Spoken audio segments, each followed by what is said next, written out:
إن الحمد لله نحمده ونستعينه ونستغفره ونعوذ بالله من شرور أنفسنا ومن سيئات أعمالنا من يهده الله فلا مضل له ومن يضلل فلا هادي له وأشهد أن لا إله إلا الله وحده لا شريك له وأشهد أن محمدا عبده ورسوله أما بعد أعوذ بالله من الشيطان الرجيم يا أيها الذين آمنوا اتقوا الله حق تقاته ولا تموتن إلا وأنتم مسلمون يا أيها الناس اتقوا ربكم الذي خلقكم من نفس واحدة وخلق منها زوجها وبث منهما رجالا كثيرا ونساء واتقوا الله الذي تساءلون به والأرحام إن الله كان عليكم رقيبا يا أيها الذين آمنوا اتقوا الله قولوا قولا سديدا يصلح لكم أعمالكم ويغفر لكم ذنوبكم ومن يطع الله ورسوله فقد فاز فوزا عظيما. கண்ணியத்திற்குரிய எல்லாமல்ல அல்லாஹ்வின் நல்லடியார்களே, இஸ்லாத்தின் அடிப்படை அல் குர்ஆனும் ஆதாரபூர்வமான நபிமொழிகள் மட்டுமே. இந்த இரண்டிற்கும் மாற்றமான அல்லது எதிரான எந்த ஒரு கருத்திற்கும் இஸ்லாத்திற்கும் துளியளவும் சம்பந்தமில்லை. வணங்குவதற்கு தகுதியானவன் அல்லாஹ்வை தவிர வேறு யாரும் இல்லை. பின்பற்றுவதற்கு தகுதியானவர்கள் நபிகள் நாயகம் ஸல்லல்லாஹு அலைஹி வஸல்லம் அவர்களை தவிர வேறு யாரும் இல்லை என்ற உன்னதமான கொள்கையை நாம் அனைவரும் ஏற்றிருக்கிறோம். இந்த கொள்கையின்படி இந்த உலகத்தில் நம்முடைய வாழ்க்கையை நாம் அமைத்துக் கொள்வோமேயானால் மறுமையில் வெற்றி பெறலாம் என்பதில் இருவேறு கருத்திற்கு இடமில்லை. அல்லாஹு ரப்புல் ஆலமீன் நாம் ஏற்றிருக்கிற இந்த ஏகத்துவ கொள்கையை பற்றி சிலாகித்து தன்னுடைய திருமறையில் சொல்லி காட்டுகின்றான். அல்லாஹுவை மட்டும் வணங்க வேண்டும், என்னால் இறக்கி அருளப்பட்ட வேதத்தில் உள்ள சட்ட திட்டங்களை மட்டும் நீங்கள் பின்பற்றி நடக்க வேண்டும், என்னால் அனுப்பப்பட்ட தூதருடைய வழிமுறைகளை மட்டும் நீங்கள் பின்பற்றி நடக்க வேண்டும் என்பதை பற்றி சொல்லும் பொழுது, அலம் தர கைஃபல் அரபல்லாஹு மஸலன் கலிமத்தன் தையிபத்தன் கஸஜரத்தன் தையிபா வஅஸ்லுஹா சாபிது வஃபுருஹா ஃபிஸ் ஸமா என்று அல்லாஹ் ரப்பல் ஆலமீன் சொல்லி காட்டுகின்றான். யார் இந்த தூய கொள்கையை, அல்லாஹ்வை மட்டும் வணங்க வேண்டும் என்பது தூய்மையான கொள்கை, யார் இந்த தூய கொள்கையை ஏற்றுக்கிறாரோ அவருக்கு உதாரணம் தூய்மையான மரம் என்று அல்லாஹ் ரப்பல் ஆலமீன் சொல்லி காட்டுகின்றான். அப்ப அந்த மரத்தினுடைய சிறப்பு என்ன என்று சொன்னால், அந்த மரத்தினுடைய வேர் ஆழமாக பதிந்திருக்கும், அந்த மரத்தினுடைய கிளை வானளாவி அளவில் உயர்ந்திருக்கும், அந்த மரமானது அல்லாஹுடைய விருப்பப்படி கனிகளை கொடுத்து கொண்டே இருக்கும் என்று அல்லாஹ் சொல்றான். சொல்லிட்டு சொல்றான், லரபல்லாஹு மஸலல் லில்லதீன, இந்த உதாரணத்தை நாம் ஏன் சொல்கிறோம் என்று சொன்னால், யலிரிபல்லாஹு அம்சால் லின்னாஸ் லஅல்லஹும் யததக்கரூன், இந்த உதாரணங்களை மனிதர்களுக்கு சொல்வது அவர்கள் பாடங்களை படிப்பனைகளை பெற வேண்டும் என்பதற்காக என்று அல்லாஹ் ரப்பல் ஆலமீன் சொல்லி காட்டுகின்றான். இந்த தூய கொள்கை யார் ஏற்றுக்கிறாரோ அவருக்கு உதாரணம் என்ன? ஒரு தூய்மையான மரம். அந்த மரம் எப்படி இருக்குது இந்த உலகத்துல அப்படின்னா உறுதியாக இருக்குது. ஒரு மரம் உறுதியாக இருப்பதற்கு அடிப்படை அந்த மரத்தினுடைய வேர். அந்த மரத்தினுடைய வேர் இந்த பூமியில் எவ்வளவு ஆழமாக செல்கிறதோ அந்த அளவுக்கு அந்த மரத்தினுடைய உறுதித்தன்மை இருக்கும். எந்த விதமான காற்றடித்தாலும், எந்த புயல் அடித்தாலும், சுனாமியே சுழண்டடித்தாலும் சரிதான், அந்த மரம் உறுதியாக அந்த இடத்தை விட்டு நகராது. இது போல எவருடைய உள்ளத்தில் லா இலாஹ இல்லல்லாஹ் என்ற கொள்கை அந்த மரத்தின் வேரை போன்று உள்ளத்தில் ஆழமாக பதிந்து விட்டதோ அவர் எந்த விஷயத்திலும் அல்லாஹுடைய கட்டளைகளுக்கு மாற்றமாக நடக்க மாட்டார், மார்க்கத்தை வளைக்க மாட்டார், திரிக்க மாட்டார், கூட்ட மாட்டார், குலைக்க மாட்டார். யார் எதிர்த்தாலும் சரிதான், குடும்பம் எதிர்த்தாலும் சரிதான், சமுதாயம் எதிர்த்தாலும் சரிதான், எவருடைய எதிர்ப்புகள் வந்தாலும் சரிதான், இந்த கொள்கையை நான் உறுதியாக இருப்பேன் அந்த மரத்தை போலங்கிறான்ல. அந்த மரம் எப்படி உறுதியா இருக்கு பாத்தியா? அந்த மாதிரி உன்னுடைய இந்த உள்ளத்துல இந்த கொள்கை லா இலாஹ இல்லல்லாஹ் ஆழமாக பயந்து விட்டா எதற்கும் அஞ்ச மாட்டான், எதற்கு சல்லப்பட மாட்டான், எதற்கு பின்வாங்க மாட்டான், எதற்கு அஞ்ச மாட்டான், அல்லாஹ்வுக்கு மட்டுமே அஞ்சு நடப்பான், அல்லாஹ்வுடைய சட்ட திட்டங்களுக்கு மட்டுமே அவன் கட்டுப்பட்டு நடப்பான். அல்லாஹ்வுடைய தூதர் எதை சொன்னார்களோ, எதை செய்தார்களோ, எதை அங்கீகரித்தார்களோ அதை மட்டுமே பின்பற்றக்கூடியவனாக இருப்பான் என்று அல்லாஹ் ரப்பல் ஆலமீன் தன்னுடைய திருமறையில் இந்த கொள்கையை பற்றி சொல்லி காட்டுறான். இந்த கொள்கையில இருக்கக்கூடியவர்கள் சில நேரங்களில் குடும்பங்களுடைய எதிர்ப்பின் காரணமாக அல்லது ஊரினுடைய எதிர்ப்பின் காரணமாக இந்த கொள்கையை விட்டு தடம் பொருளக்கூடிய அந்த காட்சி எல்லாம் பார்க்கிறோம். இதற்கு மிகப்பெரிய ஒரு வரலாற்று சம்பவம் சாத் பின் அபி வக்காஸ் ரலியல்லாஹு அன்ஹு அவருடைய வாழ்க்கையில் நடக்குது. அவர் இஸ்லாத்தை ஏற்றுக்கொள்கிறார். அவர் ஏற்றுக்கொள்ளக்கூடியது அவருடைய உம்மு சாத் அவருடைய தாயாருக்கு பிடிக்கல. அதாவது நீ என்னப்பா, நீ அல்லாஹ்வை தான் வணங்குங்கிற, நீ முகமதை தான் பின்பற்றணுங்கிற, நாம என்னது கற்களையும் சிலைகளையும் நம்ம வணங்கி கொண்டிருக்கிறோம். நமக்கென்று ஒரு முன்மாதிரி இருக்கிறது, நமக்கென்று ஊர் வழக்கம் என்று இருக்கிறது, அதை தானப்பா நம்ம பின்பற்றணும். நீ என்னது இப்ப அல்லாஹ் வணங்கணுங்கிற, அதெல்லாம் முடியாது. நீ இந்த இஸ்லாத்தை ஏற்றுக்கொண்டது எனக்கு கடுகளவும் விருப்பம் இல்லை. அதனால் நீ நம்ம பழைய மார்க்கத்துக்கே வந்துடணும். பழையபடி நம்முடைய மார்க்கத்துல எப்படி வணக்க வழிபாடுகளை செய்து கொண்டிருந்தோமோ அதுபடிதான் நம்ம இருக்கணும். நீ இப்படிலாம் சொல்றது எனக்கு பிடிக்கல அப்படின்னு சொல்றாங்க. அவர் என்ன சொல்றாரு, அதெல்லாம் அல்லாஹ்வை தான் வணங்குவேன், முகம்மது சொல்றதுதான் நான் பின்பற்றுவேன், அதை தாண்டி நீங்கள் வணங்கக்கூடியதையும் நான் வணங்க மாட்டேன் என்பதில் உறுதியாக இருக்கிறார். இப்ப இப்படி சொல்ல சொல்ல தாய்க்கும் மகனுக்கும் இடையே பிரச்சனைகள் உருவாகி கொண்டே இருக்கிறது. இரண்டு பேருக்கும் இடையே மிகப்பெரிய ஒரு போராட்டம் தினம் தினம் அவருடைய வீட்டில் நடந்து கொண்டே இருக்கிறது.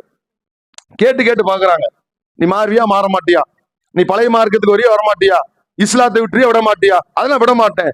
விட மாட்டியா, அப்ப நான் என்ன தெரியுமா செய்வேன், இன்றிலிருந்து நான் உண்ண மாட்டேன், பருக மாட்டேன், எதுவுமே செய்ய மாட்டேன்.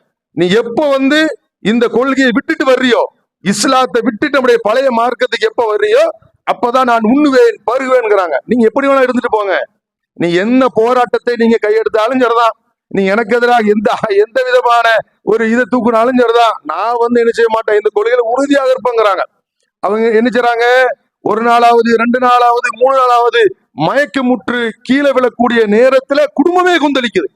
அவருடைய சகோதரர் வர உமாரா, ஒரு தாய் சொல்றாங்க, தாய் சொல்வதை விட உன்னை பெற்றெடுத்து 10 மாதம் சுமந்து அவனுடைய இன்பத்திலும் துன்பத்திலும் உன்னை காத்து உன்னை வளர்த்தார்களே, அந்த தாய் சொல்றாங்க, அந்த தாய் சொல்ல நீ என்னது மீறி செய்யறியா அப்படின்னு சொல்லி அவருடைய சகோதரர் உமாரா அவரை சொல்றாரு.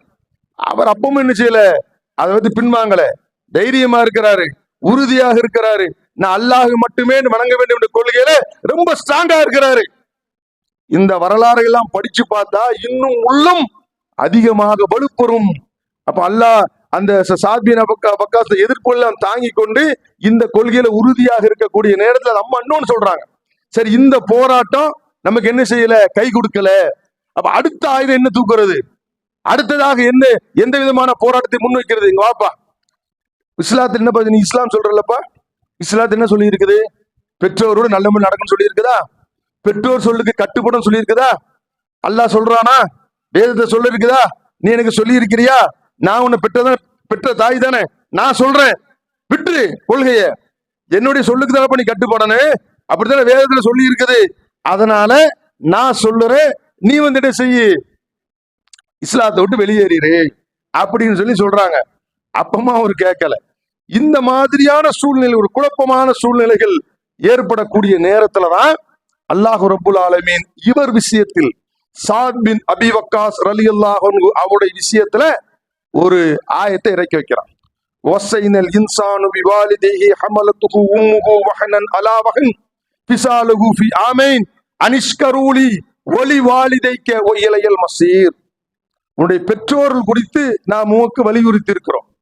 அந்த பெற்றோர்கள் உன்னை சிரமத்துக்கு மேல் சிரமப்பட்டவர்களாக பெற்றெடுத்தார்கள், அதுல எந்த சந்தேகமும் கிடையாது.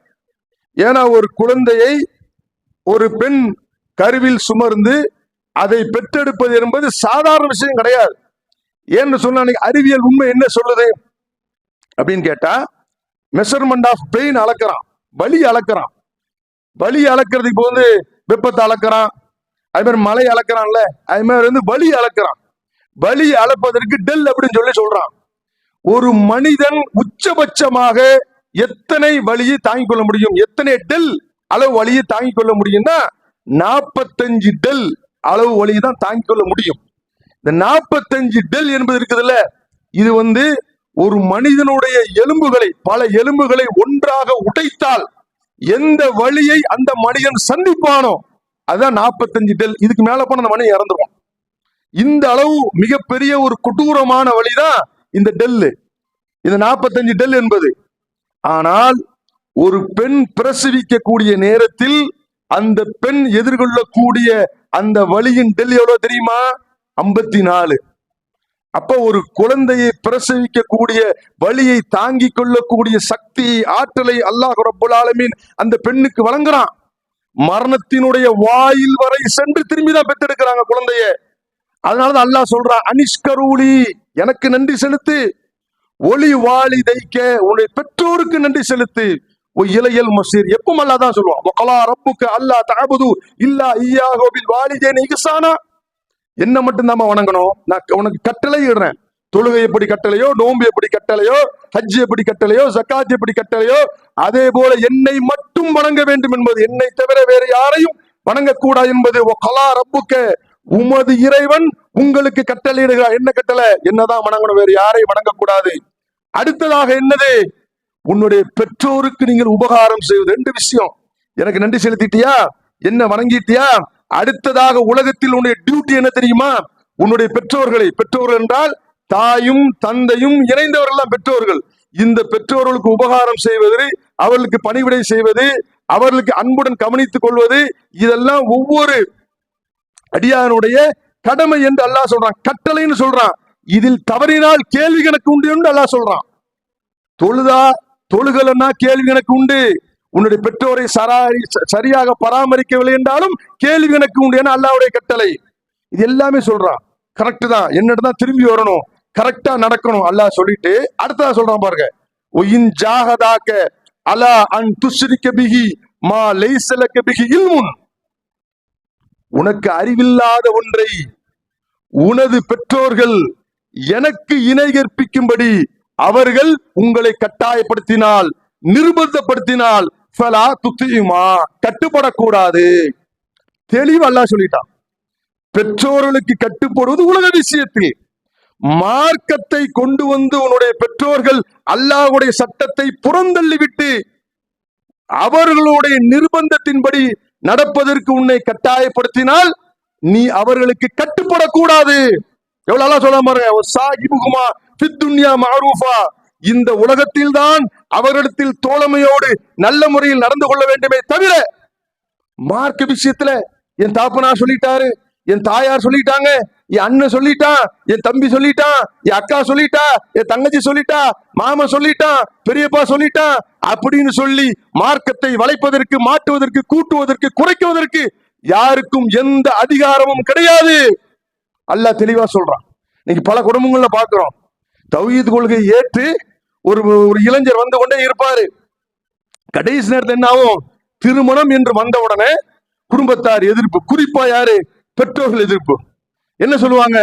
டேய், நம்ம காலங்காலமா நம்முடைய குடும்பம் தாண்டா இந்த ஊரை ஆண்டுகிட்டு இருக்குது, நாட்டாம பண்ணிக்கிட்டு இருக்குது, நாம எப்படா இந்த மாதிரி 50 பேர் 5 பேர் வச்சு திருமணம் பண்ண முடியும்? நம்முடைய குடும்பத்தினுடைய ஸ்டேட்டஸ் என்ன, இந்த குடும்பம் நம்முடைய ஊர்ல நம்முடைய மதிப்பு என்ன, மரியாதை என்ன, அந்தஸ்து என்ன, நாம் இந்த மாதிரி நடக்க முடியுமா என்று அந்த இளைஞர்களை போர்ஸ் பண்ணக்கூடிய, அவர்களை நிர்பந்தப்படுத்தக்கூடிய காட்சி எல்லாம் பார்க்கிறோம். இன்னும் சில பெற்றோர்கள் எக்ஸ்ட்ரீமா போய் என்ன சொல்றாங்க, நீ ஒத்துக்கலன்னா நாங்கள் இந்த வீட்டை விட்டு போயிருவோம், நீ ஒத்துக்கலன்னு சொல்லனா உனக்கு சொத்துல பங்கு தர மாட்டோம், நீ ஒத்துக்கலன்னு சொல்லனா குடும்பத்தோடு நாங்க சூசைடு பண்ணுவோம் என்றெல்லாம் அந்த இளைஞரை விரட்டக்கூடிய காட்சி இன்றளவும் நடந்து கொண்டிருக்கிறது. ஆனால் சிலர், பல இளைஞர்கள் அதுல உறுதியாக இருக்கிறாங்க, சிலர் அதில் தடமாறக்கூடிய காட்சியும் பார்க்கிறோம். அது அல்லாஹ் சொல்றான், யார் சொன்னாலும் சரிதான், பெற்றோரே சொன்னாலும் சரிதான், என்னுடைய சொல்லுக்கு மாற்றமாக நடக்க கூடாது. பெற்றோர் என்று எனக்கு என்னுடைய சட்ட திட்டங்களுக்கு முரணாக நடக்க சொன்னால் அவர்களுக்கு கட்டுப்படாத. இன்னொரு அல்லாஹ் சொல்றான் பாருங்க, யா அய்யுஹல்லதீன ஆமனு, நம்பிக்கை கொண்ட மக்களே, லா தத்தஹிது ஆபாஅக்கும் வ இஹ்வானக்கும் அவுலியா. உன்னுடைய பெற்றோர் தான், உன்னை பெற்றெடுத்தவர் தான், உன்னுடைய தாய், உன்னுடைய தந்தை. அடுத்ததாக இஹ்வானுக்கும், உன்னுடைய சகோதரர்கள், இவர்களை நீங்கள் உற்ற நண்பர்களாக ஆக்கிக் கொள்ளாதீர்கள். எப்படிங்க தாய் தந்தை உற்ற நண்பர்கள் ஆக்கிக்கொள்ளாம இருக்க முடியும்? எப்படி அவர்களை நம்ம ஒரு பாதுகாவலா எடுத்துக்கொள்ளாம இருக்க முடியும்? எப்படி அவர்களை விட்டு நம்ம விலக முடியும்? சகோதரர்களுடைய சப்போர்ட் வேணும், தாய் தந்தையுடைய சப்போர்ட் வேணும், சொந்த பந்தங்களுடைய சப்போர்ட் வேணும் ஒரு மனிதன் இந்த உலகத்தில் உயிர் வாழ்வதற்கு, சர்வை ஆவதற்கு. ஆனா அல்லாஹ் என்ன சொல்றான்? அவர்களை எடுத்துக்கொள்ளாதீர்கள். எந்த விஷயத்துல தெரியுமா? எல்லா விஷயத்திலும் கிடையாது, உலக விஷயத்தில் நல்லா இருங்க. உலக விஷயத்தில் அவர்களோடு தோழமையோடு, நட்போடு, அன்போடு, பாசத்தோடு எல்லா விஷயங்களிலும் அவர்களுக்கு நீங்கள் உதவி செய்யுங்க, அவர்களுக்கு தேவையான செய்து கொடுங்க, எல்லா விஷயத்தையும் நல்லபடியா நடங்க.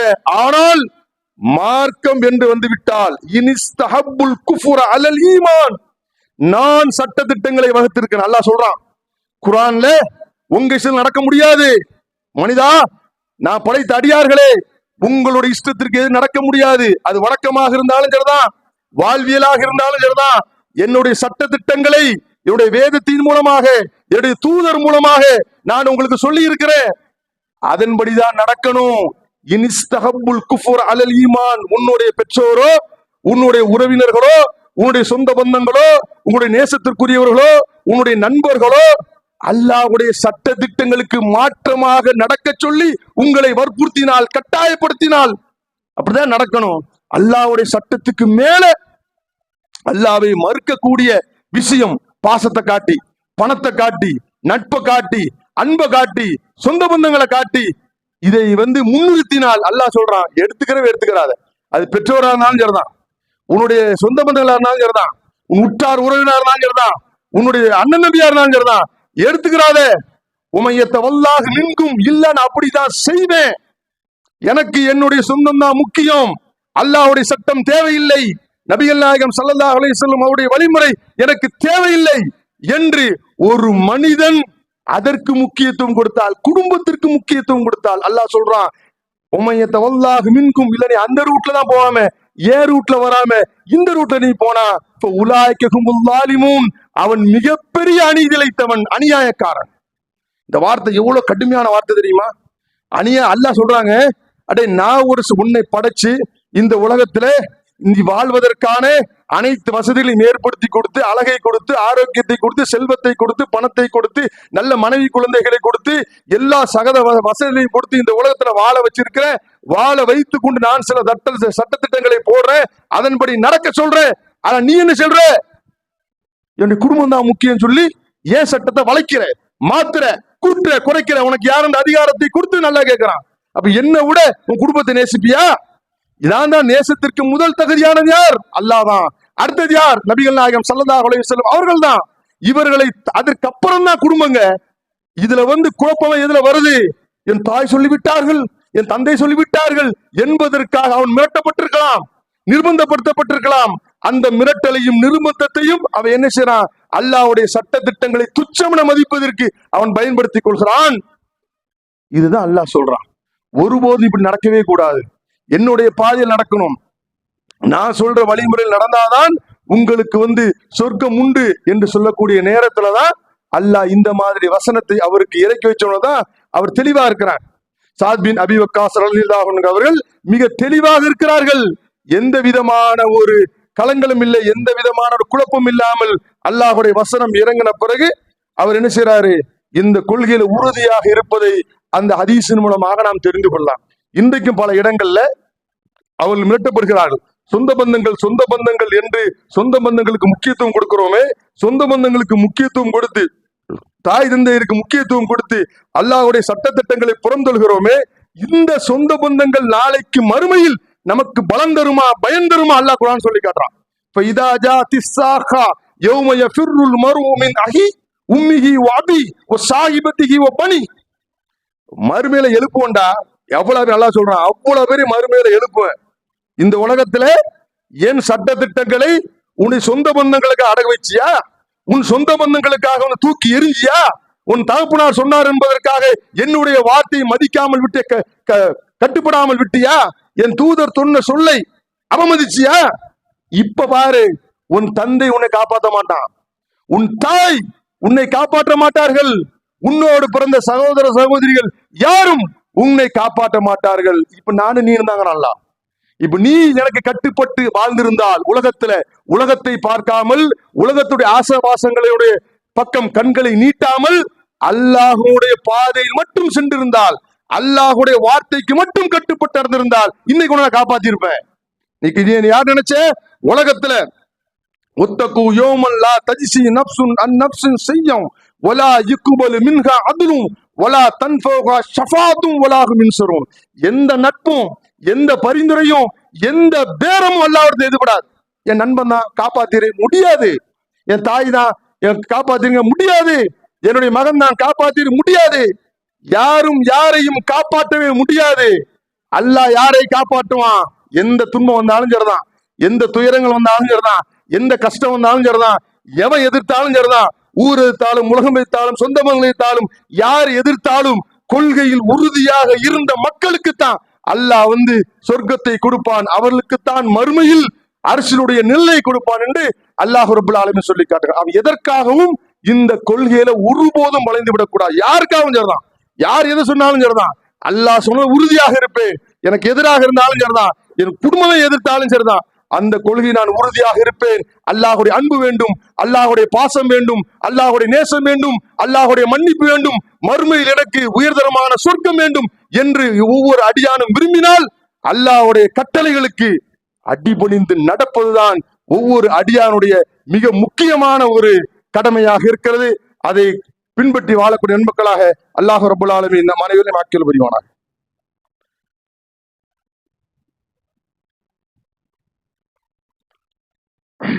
அல்ஹம்துலில்லாஹி ரப்பில் ஆலமீன். அன்பிற்குரிய அல்லாஹுடைய நல்லடியார்களே, அல்லாஹ் தன்னுடைய திருமறையில் சொல்லி காட்டுகின்றான், லா தஜீது கௌமன் யுமினூன பில்லாஹி வல் யௌமில் ஆகிர் யுவாத்தூன மன் ஹாதல்லாஹ வ ரசூலஹு அவலவு கான ஆபாஹும் வ அபுனாஹும் வ இஹ்வானஹும் வ அஷீரத்தஹும் உலாயிக கதப ஃபீ குலூபிஹிமுல் ஈமான். எந்த ஒரு அடியான் அல்லாஹ்வை நேசிக்கிறானோ, மறுமையை நேசிக்கிறானோ, மறுமையில் சொர்க்கம் வேண்டும் என்று விரும்புகிறானோ, நரகத்திலிருந்து எனக்கு பாதுகாப்பு வேண்டும் என்று விரும்புகிறானோ, அவன் எப்படி நடக்கணும் தெரியுமா?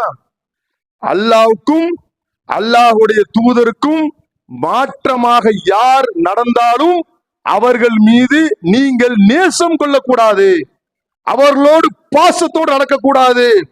பாசம் வைப்பது அல்லாஹ் மேல மட்டும்தான், நேசம் வைப்பது நபிகள் நாயகம் ஸல்லல்லாஹு அலைஹி வஸல்லம் அவர்கள் மேல மட்டும்தான். இவர்களுக்கு எதிராக அவ்வளவுக்கான ஆபாகும் உங்களுடைய பெற்றோர் நடந்தாலும் சரிதான், அபுனாகும் நீங்கள் பெற்றெடுத்த பிள்ளைகள் நடந்தாலும் சரிதான், இகுவானகும் உங்களோடு பிறந்த அண்ணன் தம்பிகள் அக்கா தங்கச்சிகளாக இருந்தாலும் சரிதான், அஷீரத்தகும் உங்களுடைய நெருங்கிய உறவினர்களாக இருந்தாலும் சரிதான், அவர்கள் மீது நேசம் கொள்ளக்கூடாது, அவர்களுக்காக மார்க்கத்தை வளைக்க கூடாது. அவர்கள் என்ன சொன்னாலும் சரிதான், அல்லாஹுடைய சொல்லுக்கு கட்டுப்பட்டு நடப்பேன் என்பதில் உறுதியாக இருக்க வேண்டும் என்று அல்லாஹ் சொல்றான். இப்படிப்பட்டவர்களுடைய உள்ளத்தில் அல்லாஹ் ரப்புல் ஆலமீன் ஆரம்பத்தில் சொன்னல தௌஹீது கலிமா, லா இலாஹ இல்லல்லாஹ் என்ற அந்த கலிமாவை அல்லாஹ் அவருடைய உள்ளத்தில் ஆழமாக பதிய வைத்திருப்பான். ஆழமாக பதிய வைத்த காரணத்தினால அவர்கள் தடம் மாற மாட்டார்கள், தடம் புரள மாட்டார்கள். ரலியல்லாஹு அன்ஹும் வரது அன்ஹ். இப்படிப்பட்ட நபர்களை அல்லாஹ் பொருந்தி கொண்டான், அவர்களும் அல்லாஹை பொருந்தி கொண்டார்கள். உலாய்க ஹிஸ்புல்லாஹ், அவர்கள் அல்லாஹுடைய கூட்டம். யார் அல்லாஹுடைய கூட்டம்? அல்லாஹ்வுக்காகவே நேசம், அல்லாஹ்வுக்காகவே வெறுப்பு. இப்படி நடந்தவர் தான் அல்லாஹுடைய கூட்டத்துல வர முடியும்.